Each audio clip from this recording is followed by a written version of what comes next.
Move over, Leanne Dalzell. There's a new mayor in the council chambers, half a dozen of them in fact, here to tell the Christchurch City Council how the city should be run. Ideas that can be put forward as part of the long-term plan. During the very first Mayor in the Chair sessions, City councillors sat back and listened. With such power, what would these temporary mayors say? Well, first up, Shakespeare quotes. If you prick us, do we not bleed? If you tickle us, do we not laugh? Amongst the crowd, there were serious messages to be heard. You know where to find us. We're at the end of the broken streets, the broken bridges and the broken promises.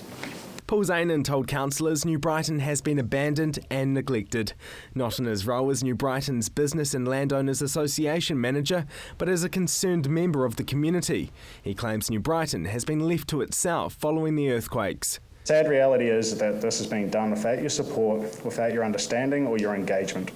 I run the danger today and being called a carper and a moaner. Once again, New Brighton is coming to you with issues and complaints. He says he's tried to work with the council by providing solutions for the suburb's problems, but to no avail. Do you have a plan or do you have a strategy to move New Brighton ahead? These are rhetorical questions because I already know the answer. No, you don't. This proposed budget speaks volumes to these self-evident truths. You really haven't listened. Throughout his speech, Paul claimed the council wasn't cleaning toilets, replacing rubbish bins or cleaning the streets on a regular basis. Even the $30 million Eastern Recreation Sports facility came under attack. The previous facility was worth $160 million, but it was underinsured at $77 million, of which he took the lion's share to the CBD for the Metro Sports facility. It's called asset stripping. But wait, you say, we're putting money into a legacy project. How is that project coming along?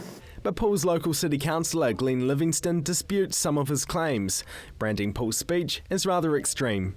There were some generalisations in there, but I think what he's saying is reflecting a part of the community that would always want, more funding and support. Paul spent time criticising the council's $500,000 master plan for New Brighton. The only actions you are budgeting is a road extension, and that's it. No follow through at all. You've showed us plans for a new bridge on Pages Road, a gateway you said. Instead, we're lumped with a $500,000 plaster, temporary or so we're told.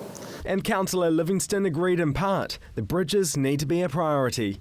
We have got a problem with the Pages Road Bridge. We need to ensure that that is built because it's under code. The YMCA's chief executive also had a chance to speak, requesting the City Council backs the YMCA's $8 million renovation with a $1.2 million grant. We have a project ahead that will make a massive difference for Christchurch, that will help build the community, which will help bring vibrancy and fun back into the central city. The YMCA's existing stadium needs to be completely renovated to suit modern day use. A community theatre could be built and the YMCA says it's worth it. A permanent street art project based in its building could attract tourists to Christchurch. So the first in the world museum, which is specifically dedicated to the genre of street art, which isn't just spray painting walls, there's also stick-ups and paste-ups and T-shirts. Councillor Livingston likes the idea, but says finances are an issue. There is money there, but it's how it's allocated. This was the first Mayor in the Chair session, and it was deemed a success. This is a city post-earthquake. There will be people who are feeling very left out, very angry about that, and actually I think it's way good that we hear that. There'll soon be further opportunities for people to talk to the council following every council meeting, an idea Josie supports. It was quite fun sitting in that chair, I have to say. I enjoyed that. I think it's a great initiative. I think it would be great to do that with even more councillors there to hear the ideas. Following the success of today's Mayor in the Chair session, there'll be 2 further opportunities for debate this Friday and next Wednesday from 12 to 2. But please, no more Shakespeare. Marcus Gibbs, CTV News.